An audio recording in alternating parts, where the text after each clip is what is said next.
এই ২ দিন আসলে কথা বলতে পারিনি। আমি খুব কেঁদেছি, কান্না করেছি আমি এবং আমি বিছানা থেকে উঠতে পারিনি। কারণ আমি বারবারই আপনাদের বলে আসছিলাম যে 100% শিওর যে আমাদের প্যানেলটি জয়যুক্ত হবে। যা হোক, জয় পরাজয় সব কিছুই মেনে নিয়ে আমাদের চলতে হবে। তো যারা এই ইলেকশনে হেরে গেছে তাদের প্যানেলেরই আমি একজন। তো তাদের প্রতি তাদের যে কোনো কাজে ভালো কাজের আমি তাদের সাথে থাকব এবং তাদের যে কোনো কথা যে কোনো উপদেশ আমি আসলে মাথা নিচু করে সেটা পালন করব। এই কমিটি, ওই কমিটি, ২ কমিটি, সব কমিটি, আমার কমিটি, আমি বলি আমি সবার।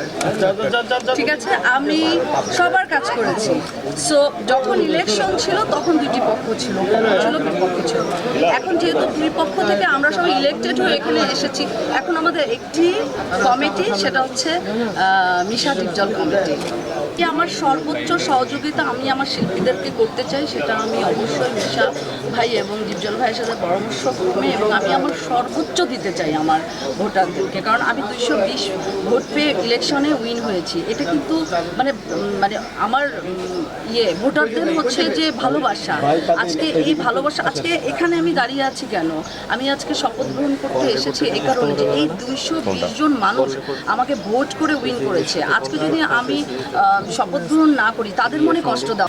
সো ডিপজল ভাই ইতিমধ্যে ঘোষণা দিয়েছে সে প্রত্যেক মাসে একটি করে মুভি করবে। সেই সাথে আমি মনে করি যে বাংলাদেশে অসংখ্য কোম্পানি আছে, অসংখ্য লিমিটেড কোম্পানি আছে।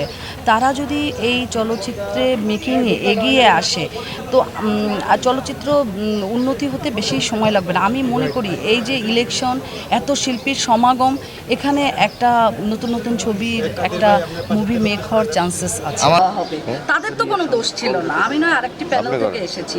তাদের ভালোবাসার জন্য আমি আজকে এসেছি এবং আমি সব সময় যেটা চেষ্টা করব, আমি এর আগেও বলেছি, এখনও বলছি, আমি ভোটারদের কাছাকাছি থাকার যে কোনো ইফতার পার্টিতে এসে জানি তারা প্রাপ্ত সম্মানটা পায়, তারা জানি এখানে এসে অসম্মানের কোনো জায়গাটা আমি রাখবো না।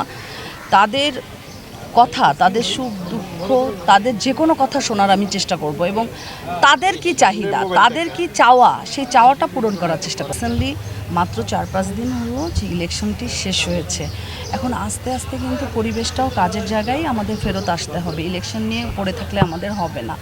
সো ডিপজল ভাই ইতিমধ্যে ঘোষণা দিয়েছে সে প্রত্যেক মাসে একটি করে মুভি করবে। সেই সাথে আমি মনে করি যে বাংলাদেশে অসংখ্য কোম্পানি আছে, অসংখ্য লিমিটেড কোম্পানি আছে। তারা যদি এই চলচ্চিত্রে মেকিংয়ে এগিয়ে আসে তো চলচ্চিত্র উন্নতি হতে বেশি সময় লাগবে না। আমি মনে করি এই যে ইলেকশন, এত শিল্পীর সমাগম, এখানে একটা নতুন ছবির একটা মুভি মেক হওয়ার চান্সেস আছে।